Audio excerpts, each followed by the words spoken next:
Lalo pang nadadagdagan ng mga rally ng mga supporter ni dating Pangulong Duterte sa loob at labas ng Pilipinas. Iisa ang panawagan nila, ang mapauwi na sa bansa ang dating Pangulo. Si Eden Santos sa balitang niya.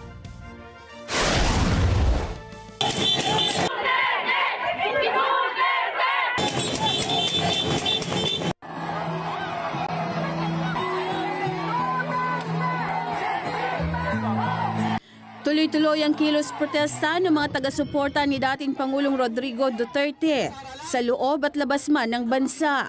Patunay ang mga pro-Duterte rally na iisang isinisigaw, "Bring home FPRRD." We'll never get tired until you are home! Suportado rin ng mga ito ang War on Drugs campaign ng dating administrasyon. Ito, malaki-laki ito.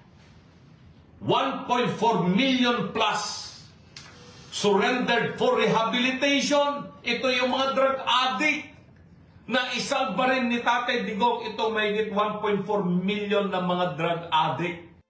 Idiniin naman ni Atty. Raul Lambino na dating Administrator at Chief Executive Officer ng Cagayan Economic Zone Authority at Presidential Advisor for Northern Luzon na sa panahon ng Duterte administration ay mahigit 1.4 milyong drug addict ang sumuko sa gobyerno.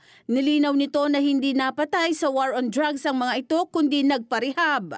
Anya, ito'y batay sa datos na inilabas noong 2019 ni dating Foreign Affairs Secretary Teodoro Teddy Locsin Jr. Dagdag pa niya na nagresulta ang war on drugs sa pagbaba ng 30% ng crime rate sa bansa na kinabibilangan ng pagnanakaw, rape, violence against women at iba pa.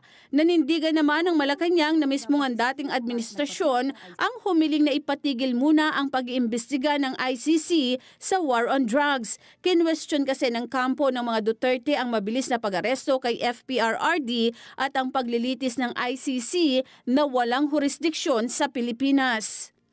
Kung meron po sigurong dapat sisihin kung bakit nagpatuloy ang ICC, yun na rin po ay ang dating administrasyon dahil hindi sila agad kumilos patungkol dito sa mga kasong ito na nirereklamo patungkol sa madugong war on drugs.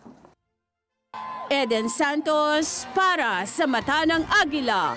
Matatag, matapang, matapat.